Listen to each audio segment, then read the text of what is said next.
예, 얼마 전에 한국 영화 검사외전이 역대 네 번째로 빠르게 900만 관객을 돌파하면서 화제가 됐습니다. 전국 스크린의 70% 이상을 독차지했다. 하루 종일 틀었다. 이런 표현이 있었습니다. 한편에선 일본군 위안부 문제를 다룬 영화 귀향이 개봉 전에 많은 상영관을 확보하지 못한 사실이 알려지면서 온라인 청원 운동까지 벌어지기도 했습니다. 자, 끊이지 않는 스크린 독과점 논란, 오늘 팩트체크에서 짚어볼 텐데 어떤 얘기들이 나올까요? 이호진 기자가 나와 있는데 먼저 확인해 볼게. 정말 전국 스크린 70%, 75% 얘기까지 나왔었는데 그렇게 점유했는가? 검사회전이 그게 맞는 얘기입니까? 일단 상영 초기에 나왔던 이야기인데요. 말씀하신 대로 75%의 점유율이 있었다고 나왔습니다. 예. 먼저 관람객들의 이야기를 한번 들어보시겠습니다. 예. 한 70? 60? 예, 저도 한 7, 80 정도 돼요. 애들이 말하기로 그냥 버스 오는 시간만 5분마다 한다 막 이런 얘기도 있을 정도로 좀 많이 하는 것 같다는 느낌은 들어요. 보고 싶은 영화는 그냥 완전 막 조조나 심야 이렇게밖에 없고 그래서 그냥 포기하고 나중에 다운받아서 보자 이렇게 돼서 또 경우에 따라서는 영화를 보려다가 포기한 적도 있고 그랬었습니다. 예. 상영이 많이 되기는 했던 것 같습니다. 그런데 좀 이상한 거는 같이 당시 상영을 했던 영화 쿵푸 팬더의 경우에는 점유율이 38.8%였습니다. 예. 이 두 영화를 합치면 113%로 100%를 넘는 겁니다. 예. 수치만으로 봐도 좀 이해가 안 가는군요. 왜 그렇게 된 겁니까? 예, 지금 언론에서 점유율을 따질 때는요.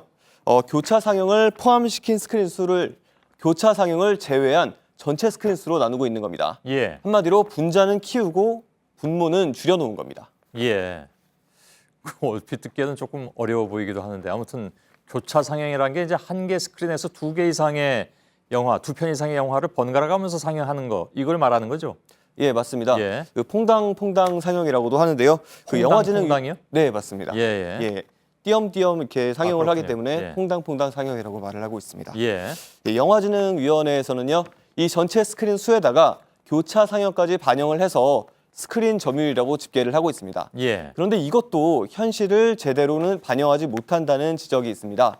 예를 들면 그 한 개의 상영관에서 한 영화는 제일 처음에 한 번만 상영을 하고 다른 영화의 경우에 뒤에 9차례에 걸쳐서 상영을 합니다. 그럼 이런 경우에는 앵커께서 보시기에는 점유율이 어느 정도 된다고 생각이 되십니까? 예. 제가 수포자라는 걸 어떻게 알았습니까? 알겠습니다.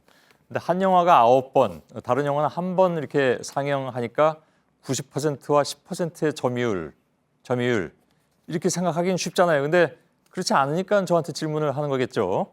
예, 말씀하신 대로 그렇지 않습니다. 예. 두 영화의 스크린 점유율은 의외로 50대 50입니다.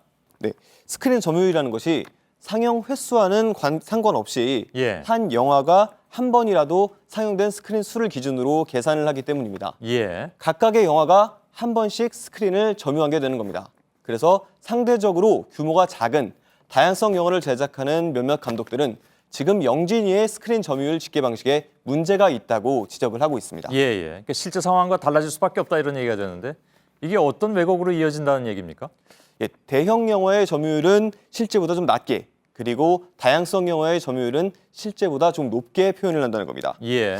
퐁당 상영이 있을 때와 없을 때를 비교를 해보면요.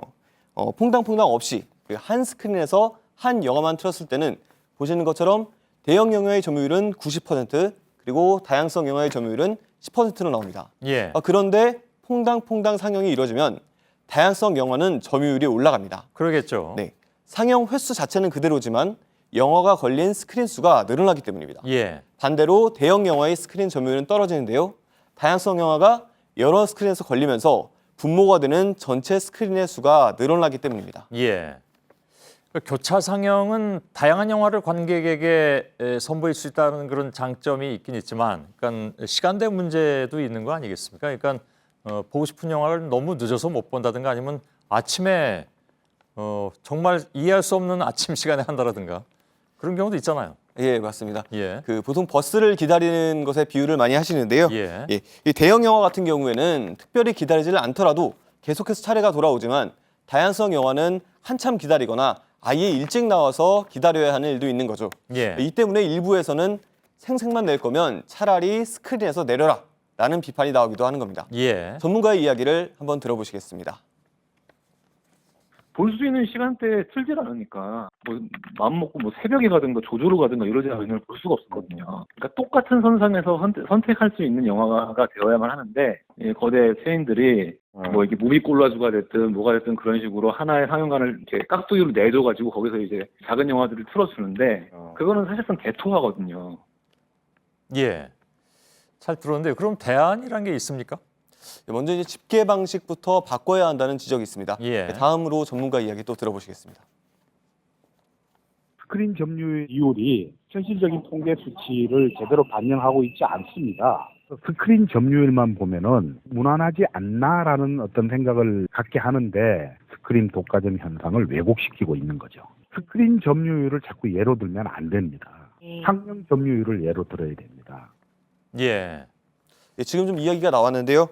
해당 영화의 상영 횟수를 전체 상영 횟수로 나누는 겁니다. 예, 물론 한계는 있겠지만 실제로 영화가 얼마나 더 상영됐는지를 반영할 수 있다는 겁니다. 그렇겠죠. 네. 결국 문제를 푸는 방식이야 차이가 있겠지만은 제대로 된 진단부터 시작해야 한다는 점에서는 이견이 없을 것 같습니다. 예, 알겠습니다. 이호진 기자의 팩트체크였습니다. 오늘까지죠?